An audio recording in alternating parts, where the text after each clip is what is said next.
Kia ora and welcome to this episode of the Amateur Austenite. I'm Frances Duncan, an author and the founder of the Jane Austen Society of Aotearoa New Zealand. My returning guest is librarian extraordinaire Heather Matthey. Kia ora everyone. And today we're going to be discussing Letter 38 of Lady Susan by Jane Austen. Letter 38, Mrs. Johnson to Lady Susan, Edward Street. I am grieved, though I cannot be astonished at your rupture with Mr. de Courcy. He has just informed Mr. Johnson of it by letter. He leaves London, he says today. Be assured that I partake in all your feelings, and do not be angry if I say that your intercourse, even by letter, must soon be given up. It makes me miserable. But Mr. Johnson vows that if I persist in the connection, he will settle in the country for the rest of his life. And you know it is impossible to submit to such an extremity while any other alternative remains. You've heard, of course, that the Manwarings are to part. I'm afraid Mrs. M will come home to us again, but she is still so fond of her husband and frets so much about him that perhaps she may not live long. Miss Manwaring has just come to town to be with her aunt, and they say that she declares she will have Sir James Martin before she leaves London again. If I were you, I would certainly get him myself. I'd almost forgot to give you my opinion of de Courcy. I'm really delighted with him. He is full as handsome, I think, as Manwaring, and with such an open, good-humoured countenance that one cannot help loving him at first sight. Mr. Johnson and he are the greatest friends in the world. Adieu, my dearest Susan. I wish matters did not go so perversely. That unlucky visit to Langford. But I dare say you did all for the best, and there is no defying destiny. Yours sincerely attached, Ayesha. And we can just sense her clutching her pearls as she says it, or as she writes it, sorry. Every time I read this, I'm like, is she taking the mickey a little? It does feel that way, doesn't it? Is she over-egging the pudding, as the saying goes? Because it's kind of like, I don't know. Feel free to correct me on that, but it does seem like she might be. That grieved, but not astonished, but then... You know, I partake of all your feelings, obviously, But then also, he's so great. I understand you loving him at first sight. Like, why would you say that? Yes. And the way she says that Mr. Johnson vows that if I persist in the connection, but actually, again, is there an underlying, but actually, don't really care. I'm his wife, I'll do what he says. What a thing, though, to be threatening your wife with a life in the country if she doesn't behave herself. Your friend is a bad influence. You cannot see her anymore. I'm taking you out of London. So hang on.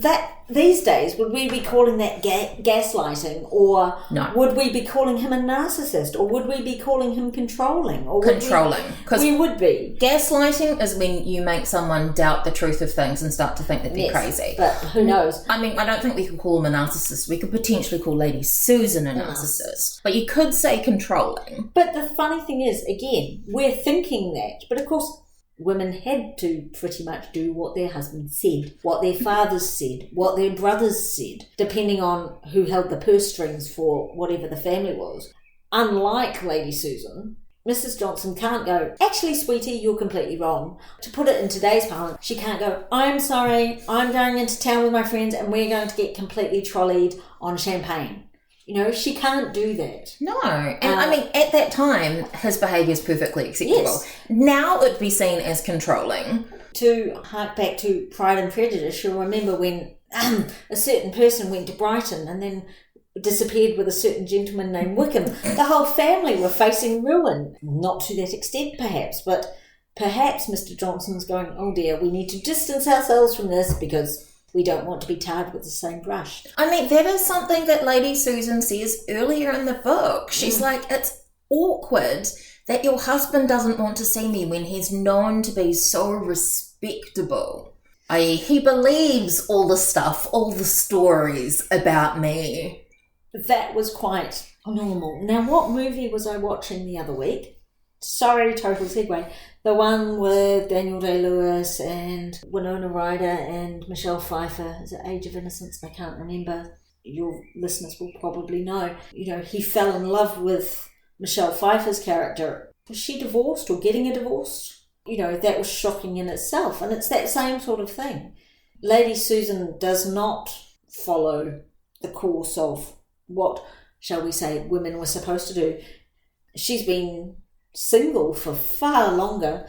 Normally, of course, most women would have I want to say found another husband, or perhaps had a husband foisted upon them. Although, having said that, it hasn't been a year yet, and normally they wait a year to make sure they're not pregnant with the dead husband's child. Yes, but still, there would have been, one would expect normally, put it this way, there would have been machinations behind the scenes to get her. Because, I mean, her argument to Reggie about why they couldn't marry is it's too soon. It's going to look bad. Whatever argument she can come up with that works for her, basically. Yes. Every time I read this, I do remind myself, no, Jane Austen isn't here. She's not writing about now. And so, even though I'm clutching my imaginary pearls, going, oh, this is terrible, poor Lady Susan, but actually, it was of its time. A letter is mentioned from Reggie to Mr. Johnson.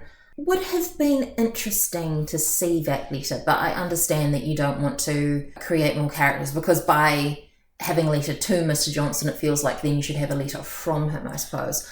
So if it was just one letter to give context. So they talk about the Manwarings. Yes. Again, they are to part, and Mrs. Manwaring is coming home to live with the Johnsons again. No.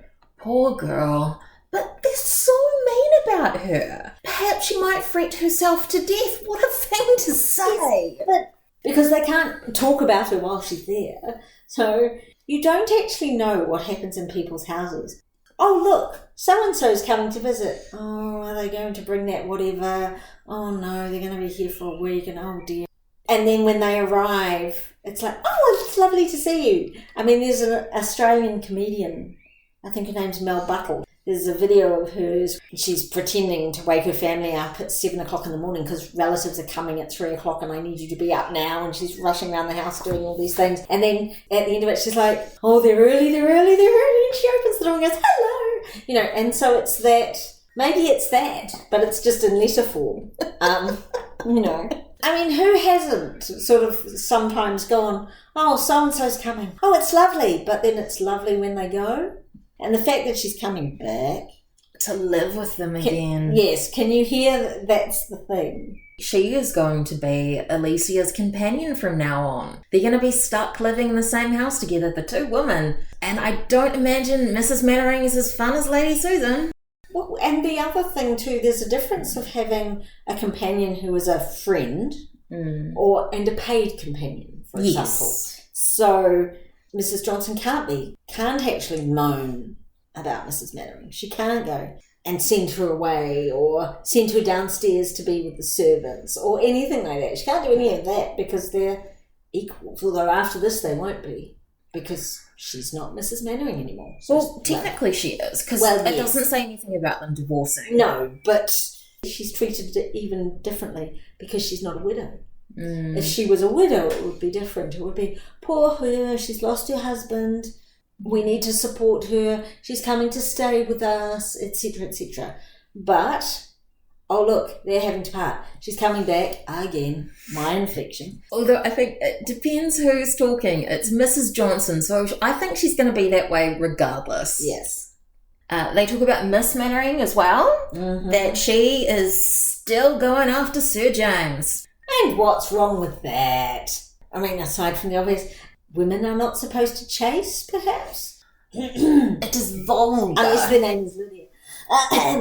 One doesn't actually know if she did any of the chasing. She just went to Brighton and he just happened to be there. But that's another story. Literally another story. There's a whole thing about Wickham and him grooming young girls, which, when you look at it from a modern perspective, is very uncomfortable. Women, and I will call them women, but women that young did get married. If you go and look at, and I'm sorry, we are segueing, if you look at Henry the 7th, not 8th. Now, his mother was married off to whoever it was. I'm sorry, my brain is bit. And she was 14 when she gave birth. These days, that would be something completely different. But even that was considered young back then. But, you know, if you weren't married by the time you were 22, well, heavens above. You can look at this with a view of today. I don't think I can judge it by today's standards because back then it was completely different. God forbid someone's going to rewrite Jane Austen and it be Wickham gets done for statutory rape, but how on earth you'd write a court case, I have no idea. But yes, poor old Miss Mannering, she's not allowed to chase, dear. You're not allowed to chase. No. Although, again, back to Pride and Prejudice, Jane went to London. Just saying. Was that chasing? Well, yes, in a way. Yes, she was going to London, but odds are, while I'm there, I might look up Mr. Bingley. Sure. Okay, Jane, you keep taking those tablets. They're obviously working for you. Alicia refers to the visit to Langford as unlucky. Don't you mean there was bad behaviour? That was choices. It wasn't luck. Well, but again, this is Mrs. Johnson's take on it. This is her letter. And although possibly Lady Susan had behaved just as badly at other houses and not been found out, maybe that was the unluckiness, being found out for it. Yes. Again, ladies are not supposed to misbehave. God knows what they're supposed to do, but they're not supposed to misbehave. They're supposed to do a lot of things, and even in the marital bed, lie back and think of England or something. That is much later, but yes. Yes, well, yes, that is much later, but it would have happened during Jane Austen's time as well. I mean, if you weren't marrying for love, which, let's be honest, you weren't. No, a lot of people weren't, that's true. Yeah. You were there to add to the family. Marrying for love is a relatively new idea. Yes. And now people look at you strangely if you want to marry for something other than that. Yes. But it's still relatively new in the grand scheme of things. Imagine today if someone said, okay, let's just pretend that Lady Susan is somebody's current sister-in-law, and her sister's husband went, I found you a husband because you've been widowed for nearly a year. Here you go. He's got all this money, he's got all these connections, and he's my business partner. And you're going to marry him. I mean, I think there are people that would do that. Yes. Imagine trying that today. Most sisters-in-law would go, excuse me? Slap. It would be rather unusual. Or are we just, and given this is also very Western, but are we putting a Western spin on it? It's a Western story, but there are arranged marriages in other parts of the world that aren't necessarily, as arranged as this, but I've read several modern versions of Pride and Prejudice in different cultures, and it carries across quite well. Yeah, even Bride and Prejudice. There is Bride and Prejudice currently available on TVNZ On Demand. Is it? Yes. Gosh. But Ayesha is also going, why don't you marry Sir James? Get in there before Miss Manwaring does. Mm-hmm. Alicia's, I use the term loosely, lucky. She's married.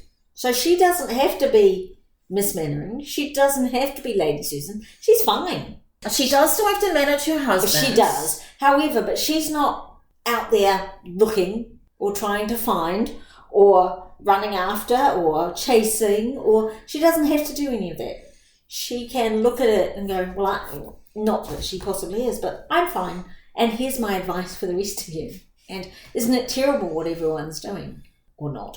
But yeah, she can say that because, well, she's already been married. She doesn't have to worry. She is safe. I don't understand her just throwing in there, I forgot to tell you what I thought of your boyfriend. I think he's great.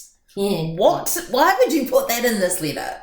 Well, maybe she didn't get a chance to say it. Obviously not. That's true. Because I remember Lady Susan was like, yeah, he's handsome, right? But I prefer Mannering because Mannering will give me all the flattery that this guy won't.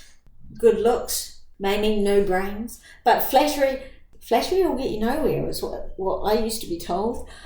So I don't think that's true. No, well, it's that whole thing about, well, yes, he may flatter you, but what else?